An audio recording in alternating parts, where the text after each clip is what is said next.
This is Luke. He is your typical 17-year-old senior, going about his daily life making choices and decisions like the rest of us. He has a best friend, Sam, and possibly one of the most important characters of his life.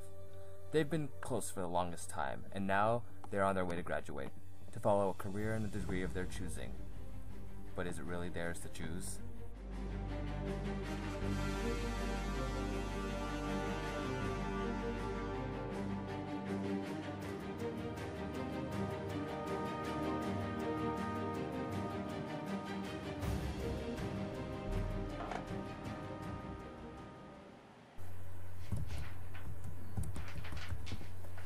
Luke is notable in his community for being a real bookworm, a real tryhard when it comes to his studies. He works from textbooks all the time, and as he gets up to get one from his bookshelf, another falls from its place. He bends down to pick it up, and as he does, he notices the title, The Life of Luke. He opens the book curiously, and he discovers that it covers real events in his life. This is my first day of school. Luke continues to flitter through the book, astonished by what he finds on each page. He continues until he reaches the page with a bookmark. Present? Frightened and in denial, he frantically flips a few pages into the future, where he discovers that he goes to Sam's house for a gathering. He continues to read and sees that he sleeps with Sam. He is outraged. What the hell is this? One of his best friends? He returns to his work. But to what avail? During a recess in his studies, Luke decides to go on Facebook. Oh, notification. He notices that it is for a party. Saturday across the street, at Sam's. Initially interested, he remembers the contents of the blue book. I'm not going to this. In a hastily fit of rage, he declines and slams his laptop. He attempts to return to a normal life, and all goes well. That is, until Friday.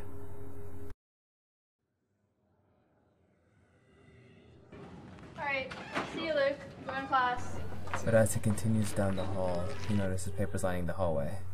In a fit of rage, Luke tears the flyers off everywhere in sight.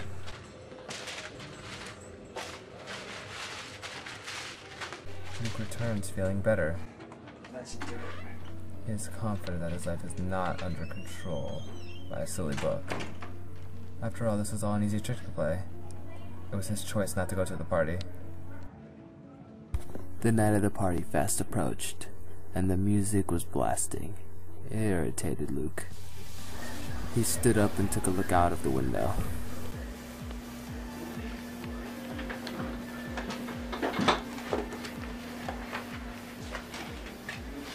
Yeah, definitely not going. Then there was an explosion. What the hell? Luke ran to the fire. Oh my God.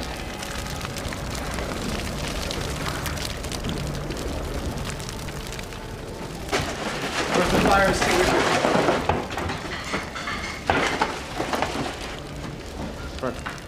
Luke, in fear and without thinking, ran across the street to go in search of a fire extinguisher. What he didn't know was that he was running right to the party, which he was trying to avoid. He jumped over the bush, and he had arrived.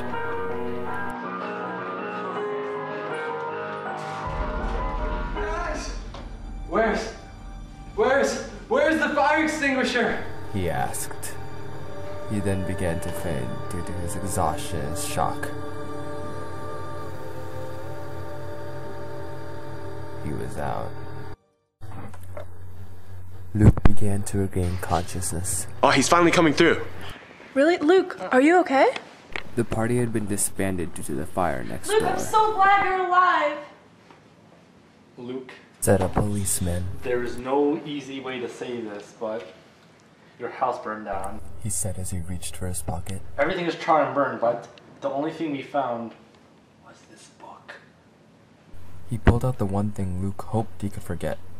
Uncharred, untouched, book gleamed with a sense of satisfaction.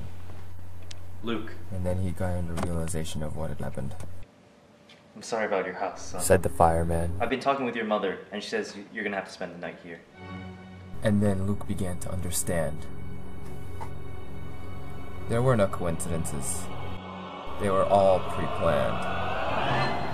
Sam, the party, the explosion. They had worked around his choices. The book was always right. Luke began to wonder what was truly his, and what some other narrator had given to him. So it goes.